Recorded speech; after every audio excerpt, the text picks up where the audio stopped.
office. Our concern is that the Restore Act, which we worked so hard as a team to pass, and we think best solves the needs of the state of Alabama, might be diminished, and that funds paid through that would be paid by BP, more of those funds might be shifted to the NERDA process rather than to the Restore Act process. And there's several issues there.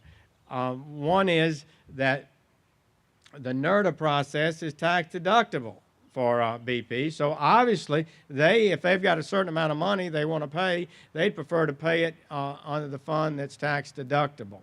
And their lawyers, I'm sure, are working toward that end. And we believe that the Congress dealt with how the money should be dispersed and handled under the Restore Act, and that is the best way for the money to go.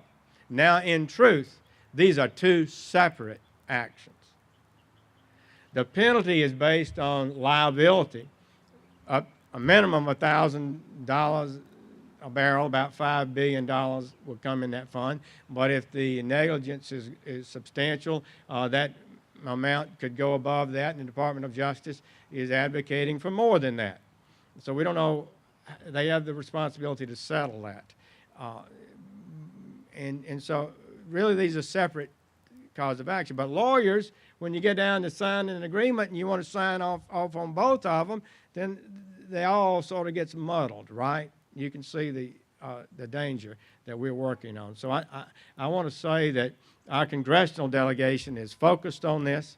We're alert to it, and I want to really compliment Joe for being particularly concerned about it.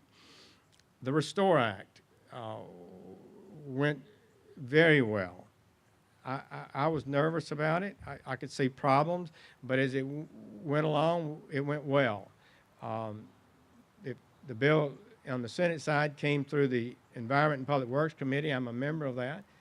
Senator Boxer and Jim Inhofe, two quite different, as a chairwoman and ranking member, they both came together on it, and we worked together, and Barbara was a very active supporter of it. So I was very pleased. We moved it out of the committee unanimously to the floor. Senator Shelby is a senior member of the Appropriations Committee. Ultimately, the bill had to be funded and approved through the Appropriations Committee. He was on the conference committee with the House.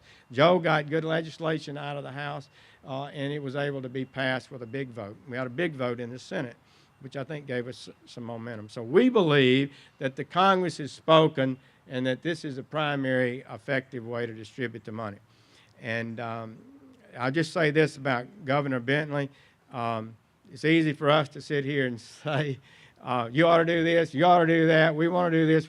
He's dealing with the reality, lawyers and matters he has to deal with.